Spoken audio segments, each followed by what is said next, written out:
Breaking news. Visakha Mounika హత్య కేసులో పోలీసుల విచారణ కొనసాగుతోంది. పోలీసుల విచారణలో నిందితుడు రవీంద్రలోని కొత్త కోణాలు బయటపడుతున్నాయి. 2021లో డేటింగ్ యాప్లో మౌనికను పరిచయం చేసుకున్నాడు రవీంద్ర. అతడి మొబైల్ రికవరీ చేసి ఓపెన్ చేసిన గాజువాక పోలీసులు ఒక్కసారిగా షాక్కు గురయ్యారు. మింగ్లీ డేటింగ్ యాప్లో మౌనికతో పాటు మరికొంతమంది అమ్మాయిలతోనూ వీడియో చాటింగ్ చేస్తున్నట్లు గుర్తించారు. రవీంద్రకు మౌనికతో పాటు ఇతర యువతులతో సంబంధాలు ఉన్నట్లు గుర్తించారు. అందమైన అమ్మాయిల్ని టార్గెట్గా పెట్టుకొని పరిచయం చేసుకున్నట్లు నిర్ధారించారు. అమ్మాయిల్ని డేటింగ్ యాప్లో పరిచయం చేసుకుంటూ వాళ్లతో రవీంద్ర వ్యవహారాలు నడిపినట్లు కూడా గుర్తించారు.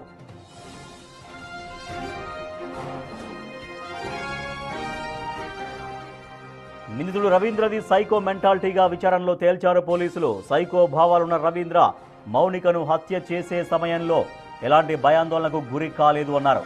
మౌనిక హత్య తర్వాత రవీంద్ర వల్ల ఇబ్బందులు పడుతున్న మరికొంతమంది అమ్మాయిలను కూడా ప్రశ్నించామని చెబుతున్నారు.